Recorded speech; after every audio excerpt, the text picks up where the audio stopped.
To do that, we will continue. We're in the units. The Menucha surname Dangor circles Montefiore. We're on page 14, at least by me.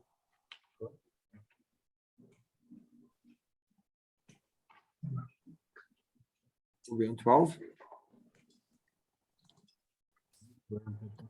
Did I say we're starting from 12?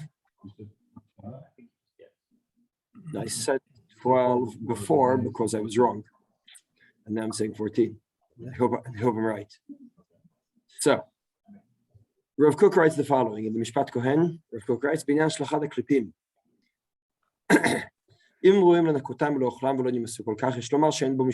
Here's the problem. Let's say I threw it in the garbage. All right, what happens to the garbage? Let's be honest, it sits there for another 24 hours before you throw it out, right?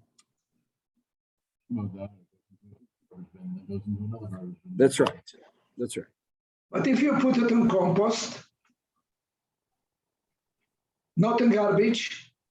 So compost, we'll get to that. It's a good question. We'll get to that. Now, so theoretically, you could put the peeling in the garbage in such a way, right, on plastic bag, and then it's still clean-ish. Right? What? In a plastic bag, right? Put my cucumber peels on a plastic bag, on a shoebox, etc., in the garbage. So it's still edible, it's still okay, right? So that's the question. So Rav Kook says if you do that, you're okay, right? We're on page 14.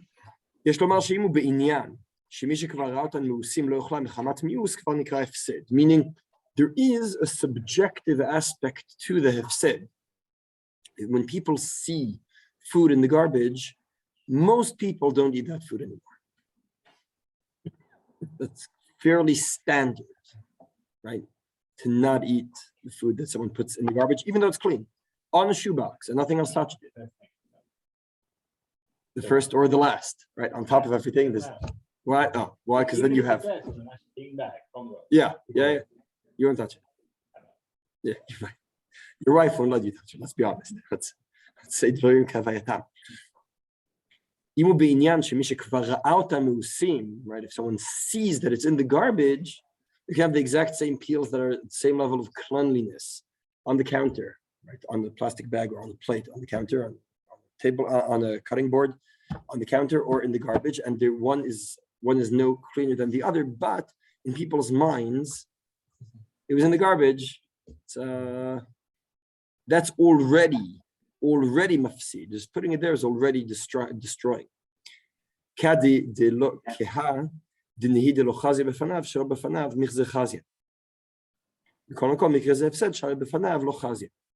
As long as you saw it, it's not ro'i la'achila. So how is it not ro'i la'achila? It's just as clean as it was before. Doesn't matter.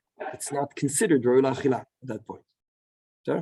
So that's where Rav Kook says there's a problem putting in the garbage. You might argue, if I put the cucumber peels in the garbage, I haven't destroyed them yet.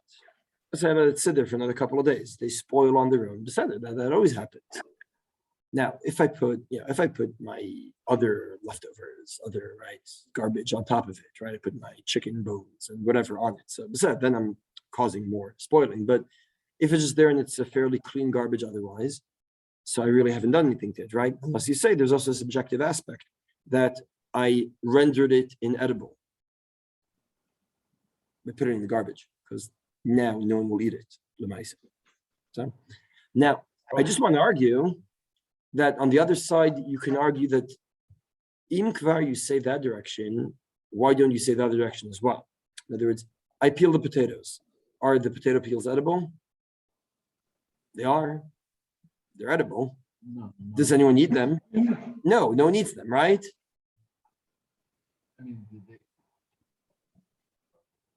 No, I can cook them and eat them. It's like you could say the same thing about flour. What?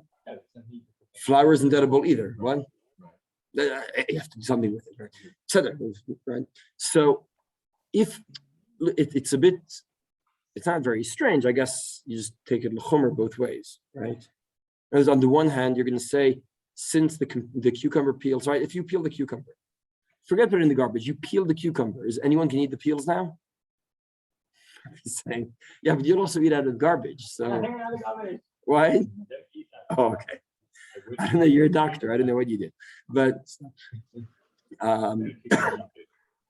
saying all right, so depend, but you see what I'm saying? There's the carrot peels. Carrot peels really are edible. The gamre, right? But once you peel the carrots, no one will eat the peels. No one will do it. So maybe by peeling it, I've rendered them inedible. They might argue more that already before they weren't. My point isn't about the said. My point is, if you either you take the chora, you should either be taking the objective or the subjective. Either you say once you've rendered it inedible in any way whatsoever by placing it in the garbage or by peeling it off. Either way, you've rendered it inedible. It's not inedible. You can eat it, right? But no one will. So either you take that standard or you take the standard of the objective, is it still healthy and nutritious and not contaminated, objectively. Or you should take one or the other, unless you say, I go chomer both ways. So maybe that's the problem. Maybe one is in each bag. Right, we'll get to that, yes. That's a fair point. Now, Shlomo Zalman doesn't think there's a problem. Why? Because I think, again, we have the Miman of Shech. Again, if you have two different peels, just about I said you have to go to Chomer both ways. You can go to Chomer both ways with two different objects, not with the same one. If I peel the potato and they say, but potato peels are edible. I say, okay, fine. So I'll put it in the garbage and won't take the garbage out and make sure the garbage stays clean. I don't put any other food in it for the time being. Say, yeah, but putting it in the garbage now, no one's gonna eat that. I'm like, that's true now too. Putting in the garbage won't change anything. So if you're talking about two different peels and you say, why machmer both here and here? Because I like to machmer, etc.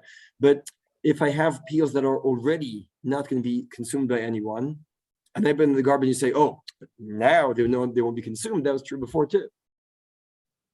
So Shlomo Zalman doesn't seem to be disturbed by this. I think why? So did we see already? I don't remember if we saw already. Shlomo Zalman, who asks, are you allowed to cut an apple knowing that the other half will end up being not eaten? Right. That's what I'm saying. Why? But you can't be everywhere. I mean, you try, but it'd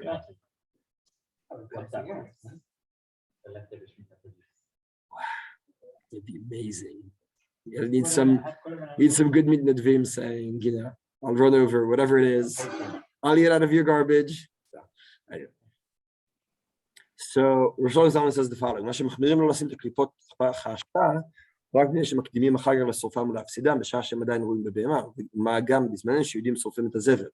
So he says, what's the problem? The truth is, if you put it in the garbage, and you make sure it doesn't get dirty, then you put it in the big disposal. What happens there? It gets crushed. He says it gets burned. I don't know if they do that. I think they don't do that anymore.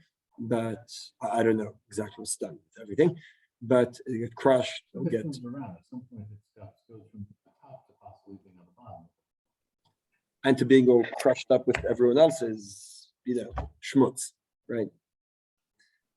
So he says that's the problem. Also, there's a lifneiver aspect because Jews come and crush it, right? So you're causing someone else to destroy the Yuchachvit vegetables. Right? If you're worried, the point is, if you're worried about peels that aren't edible, that are edible objectively but not subjectively, you put it in the garbage, they're still objectively but not subjectively edible. So now the problem is what happens with them henceforth, right? Once they've reached the garbage. So now we talked last time about the machloket Maharit and Chazon Ish about ruining Perot Shvi. The question is this considered causing the Perot Shvi to get ruined? Right, because I'm putting it in a place where eventually something will come and destroy. Now here it's people come and destroy. If it's goyim, see the problem. Chazon Ish said that you're not allowed to put the fruit in the middle of the street in a place where the goyim will kick them around. A mistake, but inadvertently, someone's going to kick them around, right? Chazon Ish says you're obligated, if you see them there, you're obligated to move them away to save the perot tree. That's Chazon Ish's stance. Marit says the situation creates that situation. Rabbi says, Rabbi Weiss discusses this in that context. So tzat perot la'ashpa, the big garbage. Nefsed be'adayim, she'no mefsid perot be'etzem, ve'en bazeh legram hefsed. המערית שם, שהעלאת פירות לראש הגג ליבשן, נחשב גרם הפסד, ועדיין לדעתי בהנחת פירות בהשפעה. So putting them on the roof where the sun will beat down on them and cause them to dry up and then get ruined earlier. Marit says you're allowed to do that. The same would be allowed here too. Put them in the garbage disposal, where something, being the truck, will come and crush them. Same thing. Now, you could argue, the Shlomo Zalman seemed to be implying there's a difference between the natural causes and people coming and doing it, though again, you might differentiate between Jews and Goyim. Because the Goyim could be considered the natural elements as far as halacha is concerned, because they're not obligated. If I'm causing a Jew to do it, then what the Jew is doing is my problem as well. Right? After Chazon Ish נקט העלאת פירות לגג והפסד בידיים, נראה דבנינות דידן יודע אף החזון איש דלא אוהבים מזיק בידיים. מבחינת הפירות אין נפקא מינים מנוחים במרפסת ביתו במקום האיסוף עד אשר יבואו לאסוף אותם להשפעה. מה שאין כן כשמעלם בראש הגגו במקום שהשמש מכה ומייבשת. So he wants to say that Chazon Ish would agree that it's okay. Why? Because eventually they'll get spoiled anyway. No, that's not what he's saying. Right, because where I put them, I didn't do something that's going to cause them to get ruined. I put them on my porch, I put them on my roof, and now they're more exposed to the elements. They're already more exposed to the elements. As opposed to when I put them in the garbage disposal, nothing happened yet. Later on, the garbage truck will come. So that'll happen later on. There's a distinction like that in Ilchot Sanhedrin in the context of Rotzach. If you take someone and tie him up in the desert at night, so that's considered Rotzach Begram. Why? Because he'll be fine till the morning. Next morning, then the sun will come beat down on him and kill him. But right now, nothing is happening to him. For the next 8 hours, nothing bad happens. Only then trouble begins. So you haven't done anything effectively. As opposed to if you tie him up in the sun, then it's imminent, already started. So he said the Chazon Ish wants to make the same distinction here.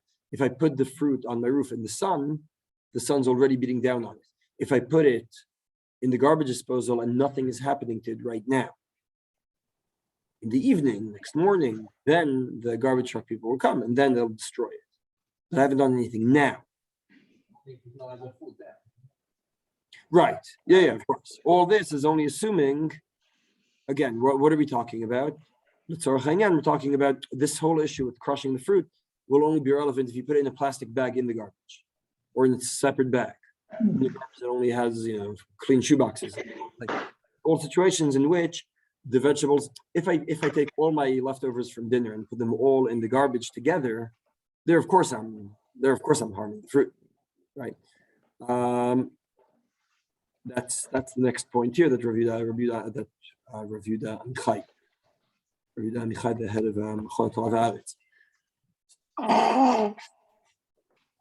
Next page 15. בזריקת השורש וההשפעה שהיא בחלקה כבר רקובה, גורמת להרכבת הירקות האחרים. אין זה גרמה מותרת, אלא מעשה המזיק בפועל והדבר אסור. You're not allowed to mix different leftovers, because different leftovers start to decompose at different times. So some of them are already a bit spoiled, and they're touching the other ones, and they cause them to decompose faster.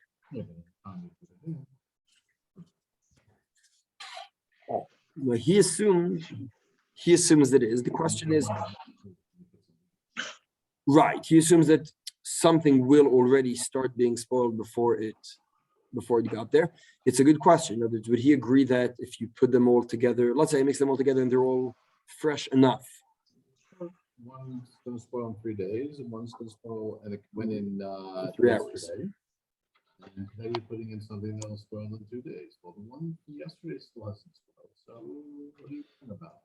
In 2 days, then it's almost start to spoil, and then Right. I'd keep it more simple. Am I allowed to throw all the leftovers from supper together? Right? If nothing is spoiled yet, but the chicken will be spoiled in 2 hours, and the vegetables could sit on their own for a day or two. Right? Is that considered a grama that's mutar or aser? Right? Not so clear. That's why he says you have to cover them. You have to put them in the bag. You have to put them in something separate, right? Each leftover on its own. It's mashma from the article there that he's machmir in that case too. In other words, you can't throw all the vegetables, you can't throw all the leftovers out together either. For two reasons. Again, he's not going to expect it to start separating. that's what he says. As you do. Why? What if they're already mixed? No, now there's another issue. There are two. Different types of vegetables or vegetables? Yes. Why? Right, but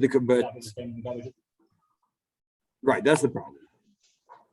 The problem is the hummus, the dairy, the poultry, right, those things spoil pretty fast. Why? Sounds like a good meal.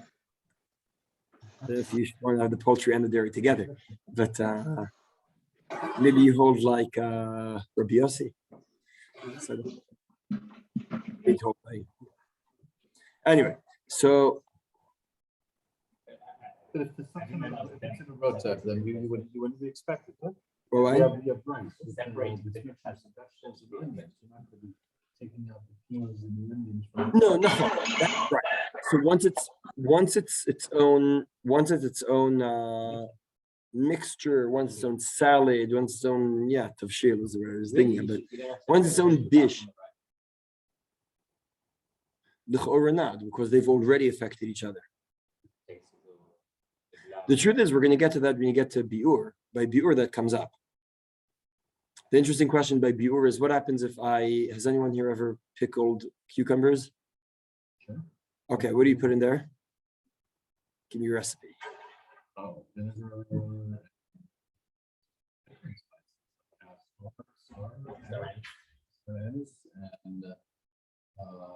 And then there's this other quickly, I don't know, cumin, and then there's Okay, I'll take allspice, right? No, there's something called allspice. Allspice, yeah. Pilpil and glee, no? In Hebrew, what? Pilpil and glee, yes. What's the real answer? Oh, right. I meant just my what? I thought you wanted the family recipe. I'd be very happy to get the family recipe. I just can't write it down right now because I'm not looking for Shiur, but thank you. But the way my grandmother, the way my bubby made, and then my mother makes the pickles, right? It's, as you're saying, you have garlic, you have onion, you have dill, you have cucumbers, you have some other stuff, right? But let's take those as the basis. What happens if the dill and the garlic are jachvit, and the rest is not? And then biur time comes. They say, how did they survive till biur? That's why you pick them. So they can last. What?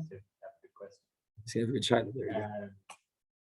Right. Why do we discuss biur when it comes to wine and not when it comes to nectarines? Because it keeps. Why? Because you're not going to have nectarines in 6 months. You just won't have them. They won't be around. Right? Someone actually asked me last on Shabbos, someone told me, he showed me it's a nectarine tree, amazing. He has tons of nectarines, unbelievable. He wants to make jam, preserves it. Are you allowed? What do you think? Are you allowed? Zeo, I think not. I think not. So yeah, it's a problem. It's a problem. But since you can't use it, right? The problem, the biur wise, the problem would come up with the kind of vegetable, what kind of fruit or whatever that you use for jam or preserves or whatever. Yeah. Anything you preserve that's where the biur questions come up when things you preserve, like wine, like vinegar. Is part of the big in on it at that point, so. Right. So we'll get to that. We'll learn about Biur. They didn't Biur units 14, 15. Biur unit 17. What? And it's new chumrah. Yes, it's separated different types of vegetables. No. So once it's one dish, so it's already affected each other. You can throw it all out. Like in the Shiur. Oh yes. Yes. That's why where you're going to see the poskim here. Let's read a couple more. You're going to see that. Let's read a couple more. You'll see they're very opposed to the Shmita bin. They don't like the Shmita bin because people make the mistake of throwing everything in together. So I have let's say I have holy peas and I have vegetable salad, right? Chopped salad. They don't decompose at the same time, and one ruins the other. Once. That's true. It's too much of a mess. It's a problem. It's a problem. Before you keep it separate. Do they really? Why? Before you keep it separate. Because everything's in packs. In restaurants, I'll say broadly speaking. Let's read Rav Elyashiv and Rabbi Shavais, and then we'll finish the unit and we'll talk about restaurants for a bit. A few minutes about that. So Rav Elyashiv hora, page 15, גירוש רב אלישיב הורה, בדבר שעומד להפסד אין איסור לגרום להפסדו, משום שגרם הפסד אינו אסור מצד עצם המעשה כמו הפסד בידיים, אלא מצד הפסד התכלית שלמענו עומד. And therefore, since there's no problem by הפסד, there's no issue with any of what we were saying just now. I'm allowed to put the peas together with the vegetable salad because so one will cause the other to decompose sooner, so what? That happened later. It's a grammar. That's like the Marit, broadly speaking, yes. So there, but the Kanievskis didn't like this too much. Says Rabbi Shavais, the Sefer Uruchot Rabbeinu, which is about Rabbi Yaakov Kanievsky, right? Kiyot Yaakov. Muvah b'shem Egon Reb Chaim Kanievsky, Zatzal. We say Zatzal. He wasn't Zatzal at this time. שבית אביו הגדול, קירוס ינקב, לא נהגו בפח שמיטה. רוקנו מה שנשאר לתוך שקית ניילון וקשרו וזרקו להשפעה, כמו שנהגים בתרומה בזמן הזה. לכאורה יש עדיפות במנהג זה. It's better to have separate little baggies for each leftover. Why?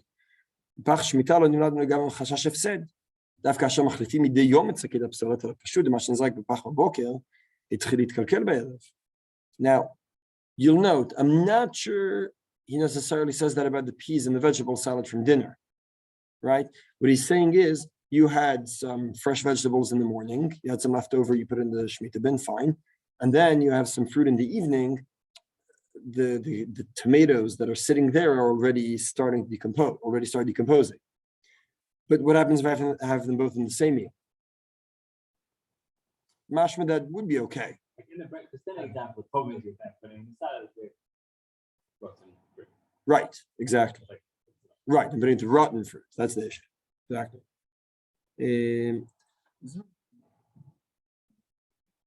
Environment's the better way to do this than plastic. I mean, it's probably not that great for the environment. Yes. So There is another there's another way that You pour it out of the bag. and then The wash. question is, are you gonna why wash the bag, right? Where are you gonna do the bag now? You have spoilage in the bag, right? Yeah. So you're gonna wash it before you put the next Shmita fruit in. Why can't you wrap it in like these? So that's what Rav Yehuda Amichai said. Do newspaper. You can also do heter mechira. But you could. But there are plastics that decompose. No, there are special bags that are made to decompose. The issue is the expense. It's just more expensive. Yeah, like paper bags. Yeah. Can you have that kind of thing? And like the best is to put like little baggies or paper baggies inside a sheet of it. Right. So if you had a But the B'chol Mikra, you'll end up with the same. It's the same difference. It's just in that or that. so No. if you had one of those Yeah, like so- snap types with The question is also how much. Yeah. different packages, and then you can Right. and Nachon, and then you can exactly. see what's spoiled, and then that you can get rid of it. Right. It's like it's plastic. They snap tight you. You save your food in there, and you push down the bottom. Like the there. lunch boxes, Lunch boxes and kind of things. I'll give you an example from your world. You know the pills that you put out for your patients? What? No, but you see them because you work in geriatric now. So you see what I'm talking about, right? So you have a whole bunch of different, right? You have a box that has, right? Sunday, Monday, Tuesday, right? Breakfast, lunch, dinner. So you have the same thing for Shmita. What we did at the beginning of the year is we put them on what's it called, paper towels. But we didn't put all that much. We put on paper towel according to the kitchen, and the next day put in the garbage. Usually, depending, whatever. If it became crazy, so we put it in a plastic bag. But as long as it wasn't ridiculous amounts, and they can sit in the corner of the kitchen for a day or two, shine. The paper bag is every time. Yeah, nachinami. Yeah. Well, you said why is that not paper in next week? Then it doesn't get shmushed. You know it's not getting shredded. Right. Okay. I hear. So, אם כן, כשזורקים לפח את שאריות ארוחת ערב, יש כאן הפסד בידיים. בעוד כאשר זורקים לפח אחד את שאריות של לפתן פירות מתוק, ושאריות פירות של צליית בשר ביחד עם מרק ירקות, פשוט יש בזה הפסד בידיים, and this goes the same meal. I have holy chicken soup, and I have right. Anyone else? Parsnips, right? Anyway, so you have the holy chicken soup and you have the holy vegetable salad, right? Yeah. You pour them in together. You are killing those cucumbers. You're killing them, right? See what I'm saying? What? Do you ever pour chicken soup on cucumber? Right. I mean, maybe you did in the garbage and you didn't think about it. But right, exactly. That face. Yes, that's the problem. Right. אם צריך לייחד פח מיוחד לכל סוג אוכל לכל שעה ושעה, אין הדבר סוף. איזה גזירה שאין רוב הציבור יכול לעמוד בו. באמת לא נהגו להחמיר כולי היי, אבל כאשר מרוקנים שארית של כל מנה או מנה לסגינה, לפשוט לסגיד נמלד, הם חשש הפסד. That's the best thing to do. Now, this is what they do in restaurants. So the truth is that restaurants like this, two different things. I just want to read the last sentence and I'll talk about restaurants. משום כך נראה, שמיטה כולה ולא חומרה. כדי למנוע את הטרחה לרוקן את שאריות המזון בכל סעודה וסעודה, לסגינה ולכושרה, הקלו לזרוק את השאריות של כל היום, כולו לפח שמיטה. יקראו את זה בזריקת האשפה וסקרת הטומאות. Right, you have a Shmita bin, you throw all the vegetables into there, you're effectively destroying them, you're actively destroying them. So that's worse. It's better to not have a Shmita bin, just put it in the regular garbage, because then the chances they'll touch each other aren't as great. It's really the right thing to do is to have just separate vessels for each thing. So that's what they do in restaurants. There are two different points to note here. One is what's left on your plate. L'maisa, the restaurants are samecha on the shitot we saw at the beginning of the unit. That what you have left, the leftovers that are on your plate that were already eaten from, are dead. They're inedible. They might be edible. We don't care. We render them inedible. As far as we're concerned, not edible. We can put in the regular garbage. So all the leftovers from the plates, they put in the regular garbage. Their issue is only the big serving, right? Whatever it is. They have a pot of soup. They have the thing of fruit salad. They have, right? Those things, they'll put each of them in a separate bag. No big deal. Because gam kacha, it's not small amount. When we finished the Sudat Shabbat, we chopped the vegetable salad. How much do we have left? 4 tablespoons. I'm not going to have a special bag especially for that. I mean, for this, maybe I will, but in the restaurant, they'll inadvertently have a whole thing of salad that's left over. So besides, so the whole thing is put in a separate bag. So that's broadly speaking, again, it's not easy, but broadly speaking, that's the way that works.